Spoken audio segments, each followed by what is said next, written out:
the presence is here, let me do this.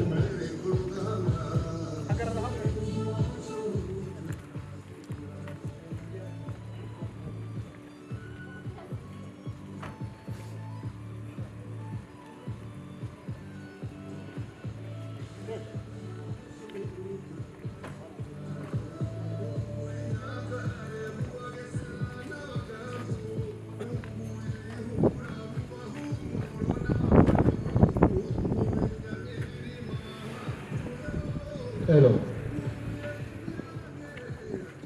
Vous pouvez baisser la musique.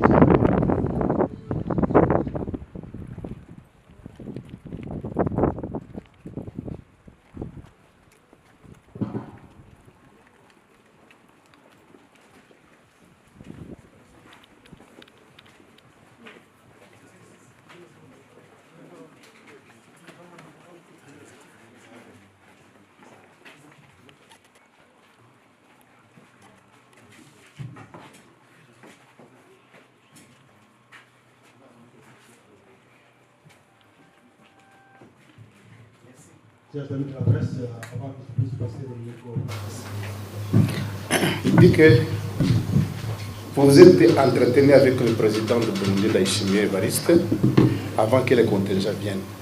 Qu'est-ce que vous êtes convenu? Vous vous êtes entendu? Qu'est-ce qui s'est passé? Et jusqu'aujourd'hui, quelle est la situation?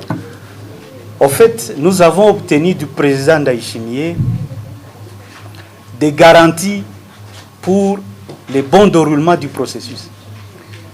Ndayishimiye icyo twaganiriye gikomeye cyane nuko urwo rugendo ruza kwabakondenja rwari rwiza cyane kandi kuko icyo rwari rugamije n'amahoro. Le président Ndayishimiye nous a montré qu'il comprenait notre cause.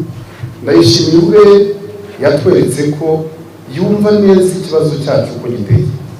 Et qu'il savait que la voie que l'East African Community a tracée était la meilleure pour nous permettre de résoudre les problèmes.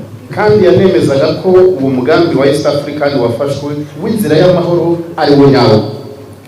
Malheureusement, nous avons été surpris ibyago twaje gutangazwa n'ibyabaye par la réalité du terrain.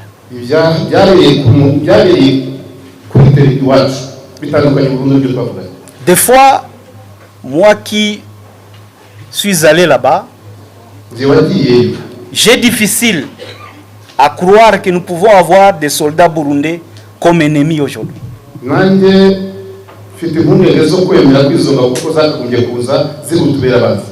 J'ai du mal à croire que le Burundi, qui est le garant du processus, parce que c'est lui qui pilote le processus, j'ai difficile à croire qu'il peut passer outre le processus.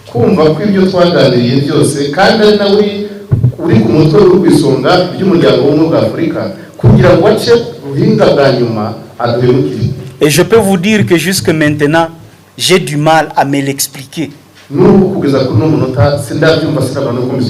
J'ai du mal à me le convaincre.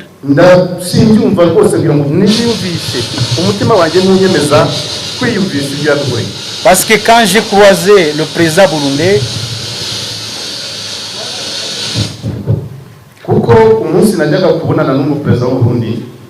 j'ai trouvé quelqu'un de pacifiste.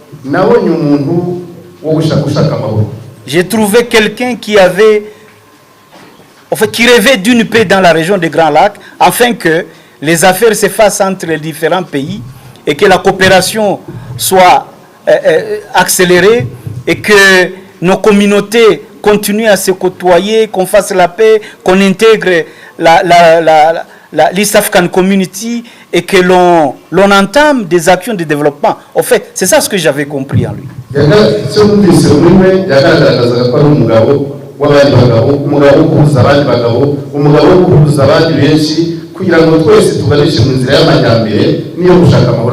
Je n'avais jamais lu dans le président Ndayishimiye l'intention de faire la guerre au M23.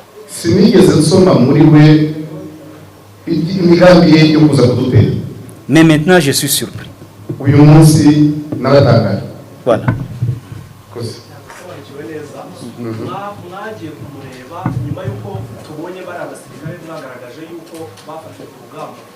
ese mwamusabaga yuko akora iki ko mugaragaza ko mwafasha abasirikare bese mwaganira iki ni nyuma yuko bibaye cyangwa ni mbere yuko mwari mutari gufasha? Demande si vous êtes entretenu avant que vous ne capturiez pas les militaires burundais sur le front, sur les lignes de front avec M23. Comme je vous ai dit, quand je suis allé le voir, on n'avait pas encore pris sur la ligne de front les militaires burundais. Mais nous avions des informations qui faisaient état des mouvements des troupes.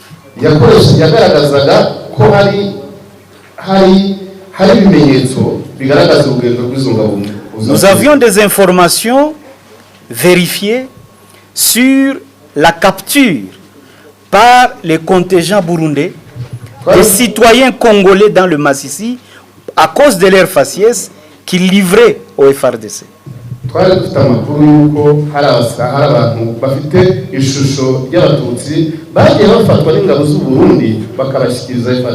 Nous avions des informations que les militaires burundais étaient amassés à Minova et portaient des tenues FRDC.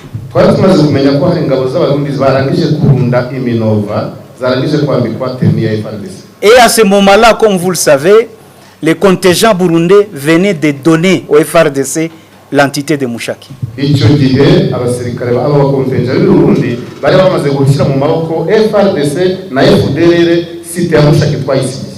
Alors, quand vous avez toutes ces informations-là, et vous allez les amener aux concernés, parce que vous savez que celui qui pilote le processus, mais ce qu'il vous dit, s'il dit que ce n'est pas vrai, vous allez y croire. Mais malheureusement, les évidences que nous avons amenées ne nous ont pas permis d'avoir une réponse de leur part. On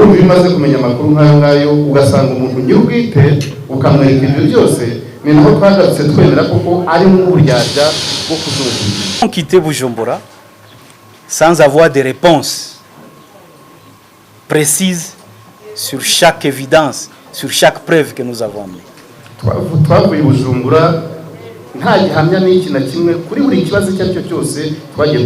Mais à ce moment-là, nous pensions que c'était des initiatives locales.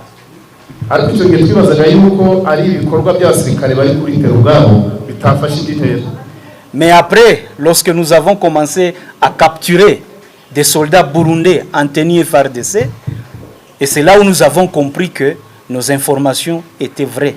Et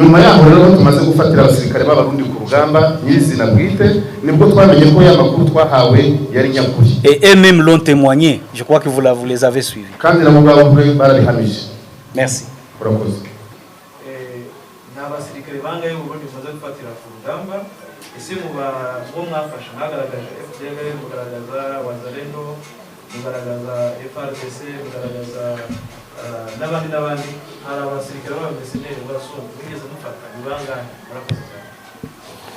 Je peux expliquer, dans l'histoire, vous allez toujours vous-même. Allez-y. Ok. D'après ce qu'il dit,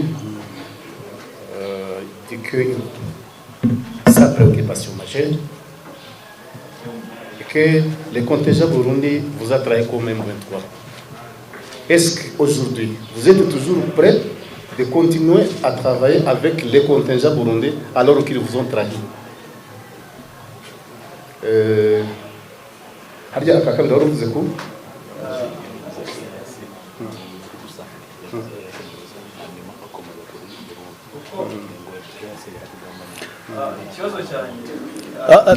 Tufanye hivi bwana, twende swali kwa swali. Tutakupatia mic. Anza kwa swali ya Kiswahili tujibu, alafu twende kwa swali ya Kinyarwanda. Nilikuwa nauliza kuna kwenye matangazo mmepitisha Twitter yenu na paper mliandika. Ndio. Mmesema kila siku kuna mauaji ya kimbari, kuna mpango wa mauaji ya kimbari. Kabisa. Today, siku hii, mtafanya nini? Mtafanya nini? Watu wameongezeka, wako wanaua. Ndio. Asante. Kwa hiyo swali ya kwanza naweza kuambia kwamba sisi